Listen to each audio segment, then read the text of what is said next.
หำหาเสียมบ่มีใช่อ้าวผู้สั่งล็อกห้องไว้อ้าว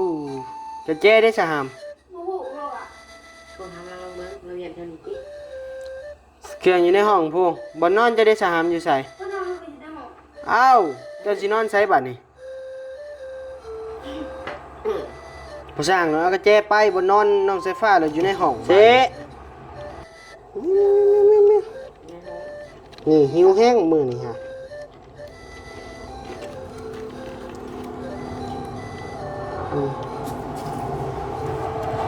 เมื่อนี้หิวแห้งไอ้คนเป็ดก่อนพี่น้องไงมันหลายพวกหกอยู่ปิ้ววันๆอยู่มื้อหน้านกคนไก่คนเป็ดเลยอันนั้นเด้อหามใส่กระสอบเด้อแกใส่หามสบายดีปลาลุงเนี่ยสบายดีปลาลุงว่าแม่ปลาลุงเนี่ยลืมแล้วบอกเอ้าพี่น้องเลยมื้อนี้เนาะเพิ่นบ่ได้นึ่งข้าวไว้บ่มาข้าวไว้ข้าวมดพี่น้องเลยก็เลยว่าพาเพิ่นกินหมี่ซะหมี่ไอ้เวียดเอาให้พี่น้องเลยห้างขายอุปกรณ์ก่อสร้างหั่นแหละพี่น้องเลยแซ่บอยู่บ่นัวอยู่บ่เลยเผ็ดบ่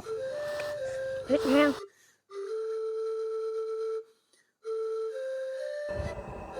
เอาน้องพ่อแม่พี่น้องเอ้ยบาดนี้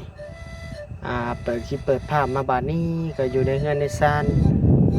น้องสายฟ้าบุญทวีเส้นเก่าเส้นเคยเด้อพี่น้องเด้อเนาะเปิดคลิปเปิดภาพมาบาดนี้ก็ยามค่ำๆมืดๆเด้อพี่น้องเด้อเนาะบัดนี้ก็ยังอยู่กับน้องเพิ่น3คนพี่น้องเอ้ยเนาะทางบอลีมากับเมื่อแล้วทางบ่าวพัดไซมากับเมื่อแล้วพี่น้องเอ้ยบ่าวพัดไซก็หัดแต่ออกเมื่อกี้นี่แหละมันค่ำเลยยามมันมืดมันหนาวพี่น้องเอ้ยยามนี่เนาะก็เลยว่าบ่นิวก็ให้ทางบ่าวพัดไซออกก่อนว่าซั่นบ่นิวนำเมื่อตำลังเนาะพี่น้องเนาะปูนทางบ่าวพัดไซเพิ่นสั่งมาเนาะพี่น้องเนาะเพิ่นได้มอบหมายภารกิจจากบ่าวลีว่าซั่นเนาะบ่าวพัดไซเพิ่นสั่งมาก็โอ้พี่น้องเอ้ยเนาะคักเพิ่นสั่งมาจากสอบนะ1 2 3 4 5 6 7 8 9 10สอบเพิ่นสั่งมาพี่น้องเอ้ยสอบเก่ามันเหลืออยู่3บ่เหลือ4นี่แหละพี่น้องเอ้ยเนาะโอ้ยเป็นวัดแล้วพี่น้องเอ้ยเนาะกินยังหำกินข้าวทางหน้าอาบน้ำโอ้เจ้าบ่กินข้าวได้มั้ยหำหาเสียมบ่มีใช่อ้าวผู้สั่งล็อกห้องไว้อ้าวจะเจ๊ได้สะหำ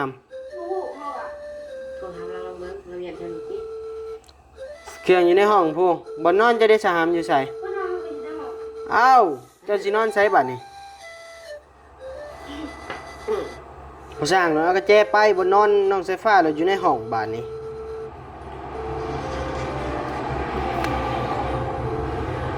บ่นอนอยู่ในห้อง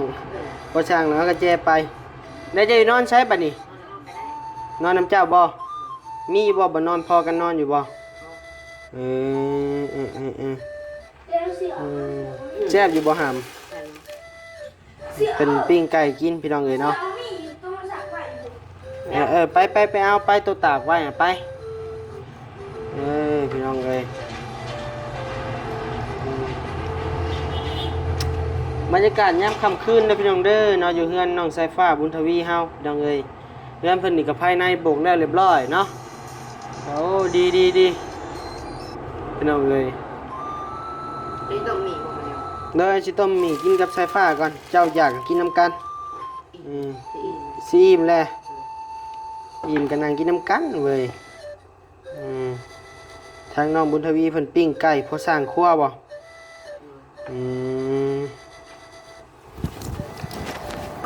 เข้ากันคือว่าได้ยินเวียดเอาให้น้ำว่าพี่น้องเข้าก็ได้บัดนี้ว่าสิพาไปสีก็เลยบ่ได้ไปซะเวียดเอาให้ก็ประมาณ20โลนี่แหละพี่น้องหลายเติบเนาะกินได้เป็นทิศพู้นแหละก็เนี่ยว่ากินแต่พอสร้างนั่นนี่ก็ได้อยู่จักทิศนึงพี่น้องอันนี้เจ้าเข้านอนแล้วบ่หำเข้านอนกูมือบ่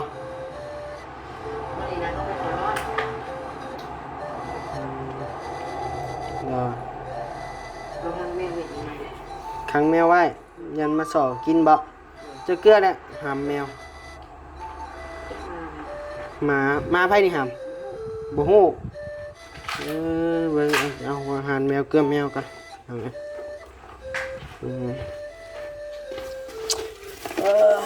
มันหมักอยู่บ่หามหัวอาหารแมวนี่ใช่มันอยู่ใส่แมวฮะเจ้าค้างไว้อยู่ในนี่บ่มิวมิวมิวมิวมิวออกมาเลยมิวมิวมิวมิวมิวมาพี่เซ่เบิ่งมึงนี่มาไผ่โอ้ยมาเฮือนหมูจิกัดหมูอยู่มิวมิวมิวมิวมิวมิวมิว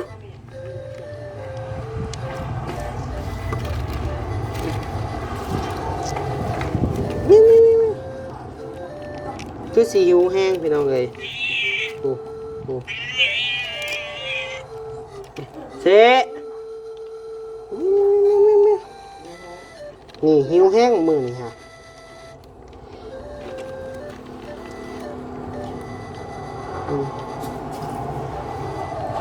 เมื่อนี้หิวแห้งอะไรพี่น้องเลยเนาะโอ้ใส่แล้วจุบจับเดี๋ยวไปเอาอาหารเม็ดมาปนเพิ่นก่อน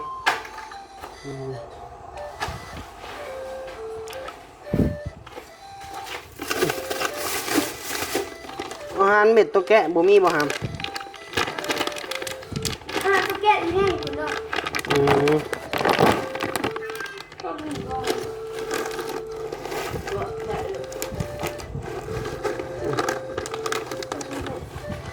คือสิหิวแห้งผู้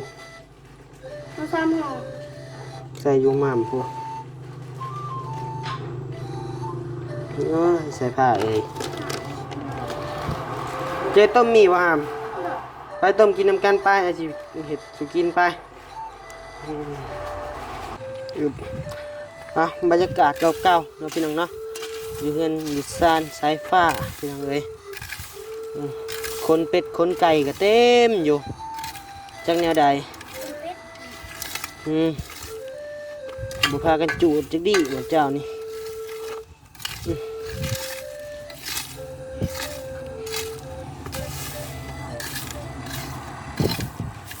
กระไฟใส่หามซุ่มมึงดูฮะ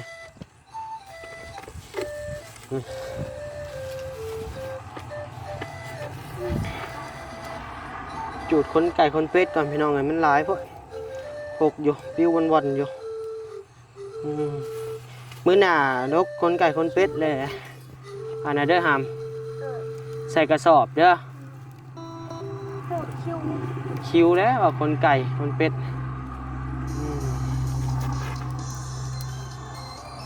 มื้อนี้ก็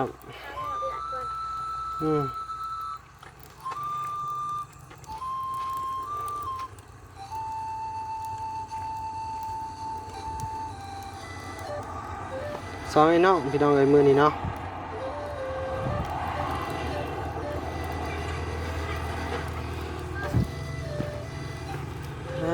ตัว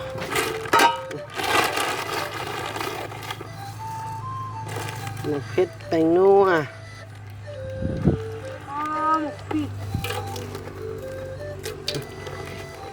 มันบ่เผ็ดดอกมื้อน่ะเผ็ดบ่เผ็ดใช่บ่บ่ได้ขยำได้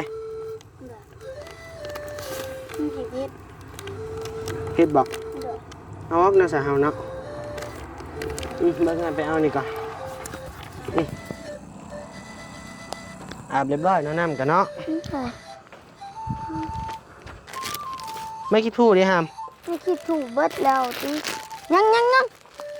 ไม่คิดถูกยี่หลุมเจ๊บ่อีกว่า4-5 อัน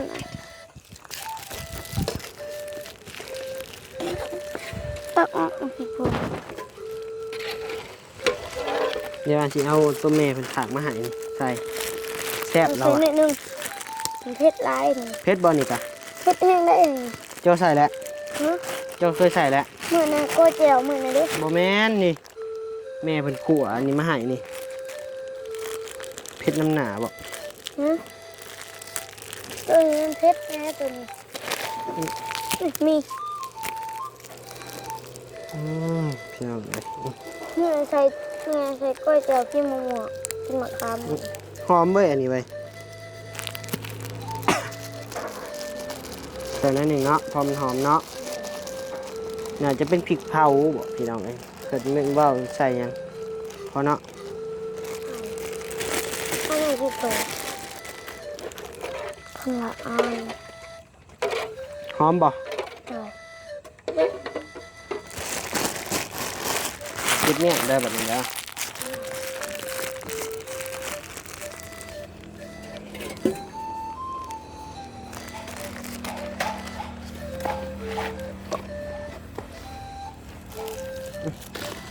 ใส่ถ้วยได้ครับ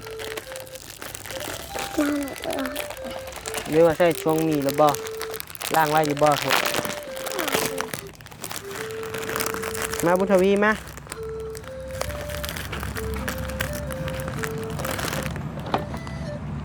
ได้ยืนบังไฟให้กว่าน่ะยับเต้านี่ออกครับยับเต้านี่ออกนั่งนำกันเอาดินบล็อกมานั่ง นี่ เอาดินบล็อกมานั่งดีๆมานั่งตั้งนอกอันนี้หาดินบล็อกนะ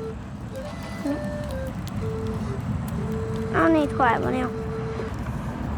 ล่างแล้ว ข้างหลัง ฮะ นี่ โอเคนะจะจับดินบล็อกมาบนักนะดอกฮะเจ้าหามดินบล็อกมานะมันก็เมื่อยย้อนดอก เอาไปเอาเก็บไปเลยชงผิด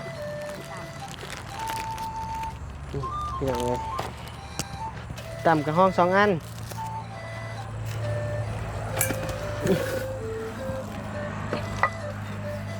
เอ้ย เดี๋ยวคงมานิ้วนี่ มาไก่จะกินเมื่อไรหาม ยังแม่งพอดีเขาบอกออกมาเลย เป็นหยัง ยาก ย่าหยัง มีวันกิน ตัวบอกว่าพังไม่เท่าแห้งที่5แล้ว ยากคือเลย แกใช่ครับ เอามาตามหัว สบายดีปลาลุงเนี่ยสบายดีปลาลุงว่าเลยแม่ปลาลุงเนี่ย สวัสดีจ้าลุง ลืมจะบอกแกใช่ครับ มีเวียดจีง่ายนะ เนาะ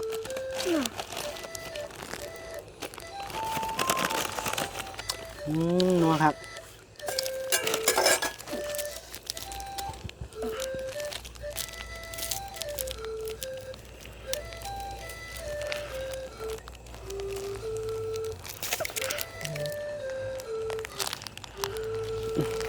เลย ขอตาเป็นหนึ่ง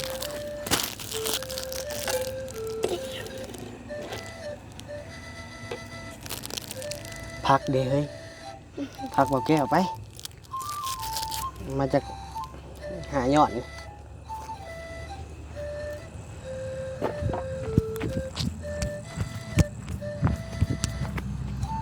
พอได้กินอยู่พักก็ได้พี่น้องเอ้ย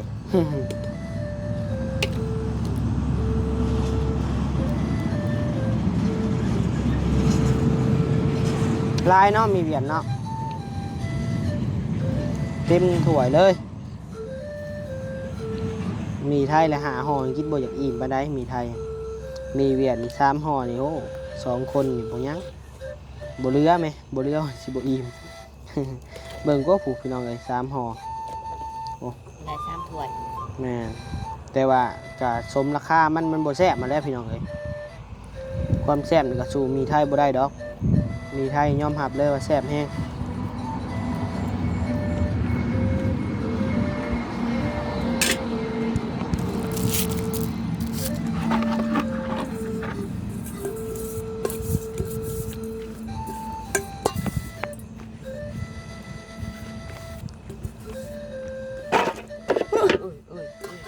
ใช่คือเอาน้อยแท้นี่ อ้าวจะบอกให้หาเนาะ โอ้ยหายอดหาหัว ไม่ได้ ดกมาเป็นกอแล้วครับ จะครูบ บอกเขาแต่แรก ขอโทษขอโทษลงมาจาก2-3กอเด้อหำเด้อ หาใบเอามาหาใบอะไร หายอดหายอดอะไรพี่น้องเลยนับแล้วนี่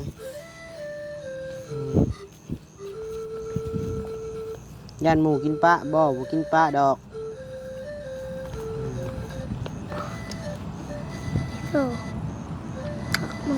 โอ้ พี่น้องเลยกินปลาก่อน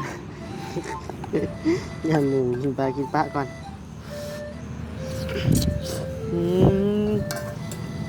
แซ่บ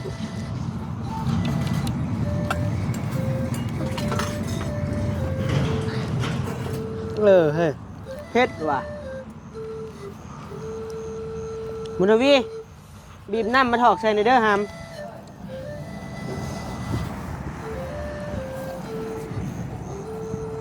มาล้างมาเลยฮาม หัวเนี่ยเนาะหัวนี่เนาะไอ้ไหนมาเนี่ยโอ้ย โดย หัวพักอะไรเนี่ย บีบน้ำมาใส่มีเลยโอ้น้องเลย3ห่อได้ดิโอ้หลายแห้ง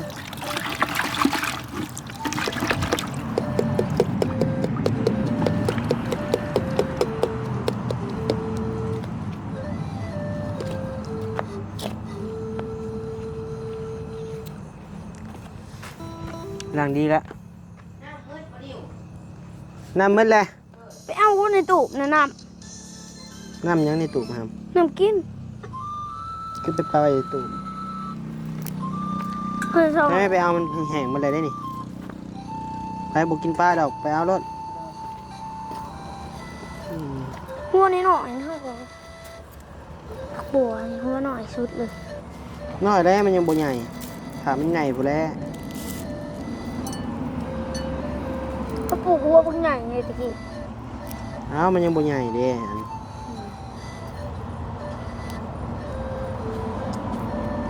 จะใช้น้ำลายกูหนีบ่น้ำมันนี่เบิดมีเวียด เบิดบ่ เบิดหาหมอน 3คนติ เลยเนื้อช่องห่อก็ยังเมื่อชีห่อก็ยังเบิดลายเติบอยู่ ไข่ต้ม เจ้าจะเมาอะนะ เอ้าน่ะมีไทย มือเวียดอันนี้ครับ น้ำอยู่ฟูบังหลาย มาเถอะเอา ห่อ เอา จะ ถ้วย สิ มาบีบไปไปนั่งรถครับ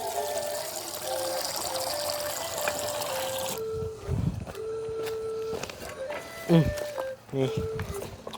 น้ำหลายๆแซ่บ ถามีแต่พักบ่นี่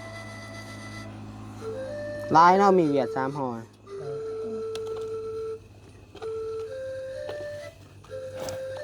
ไปลงมือเลยต่อพี่น้องเอ้ยมาเด้อเฮือนไฟฟ้าพี่น้องเอ้ยเนาะบรรยากาศยามยามค่ำยามแรงกินต้มมีคือเก่าพี่น้องเอ้ยมื้อนี้เนาะเพิ่นบ่ได้นึ่งข้าวไว้บ่มาข้าวไว้ข้าวหมดพี่น้องเอ้ยก็เลยว่าพาเพิ่นกินหมี่ซะหมี่ไอ้เวียดเอาให้พี่น้องเอ้ย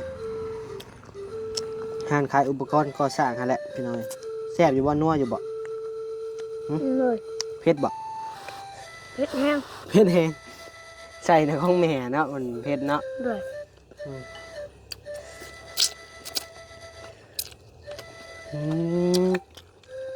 แซ่บเผ็ดอยู่จังหน่อย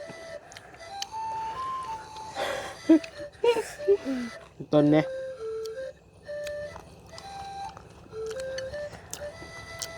แล้วขึ้นอ้อยหนึ่ง มาพี่น้องเลยเนาะ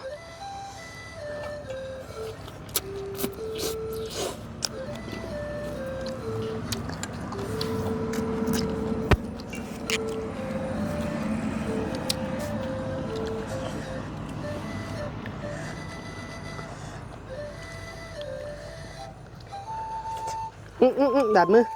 โอ้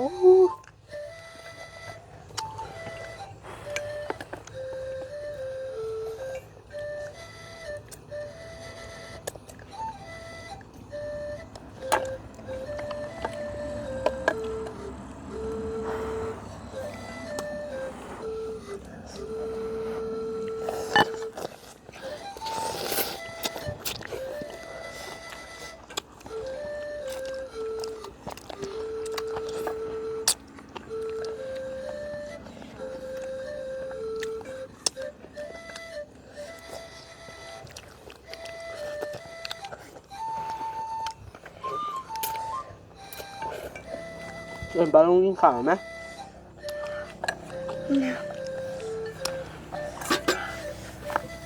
เผ็ด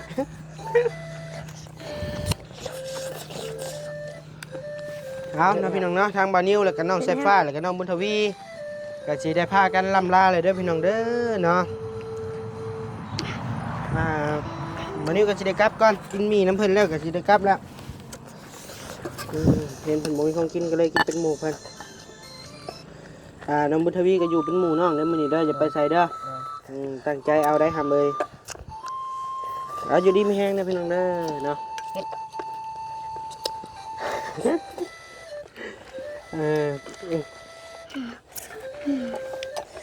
ไป แซ่บเด้อ อยู่ดีไม่แห้งพี่น้องเลยบ๊ายบาย สวัสดี โดย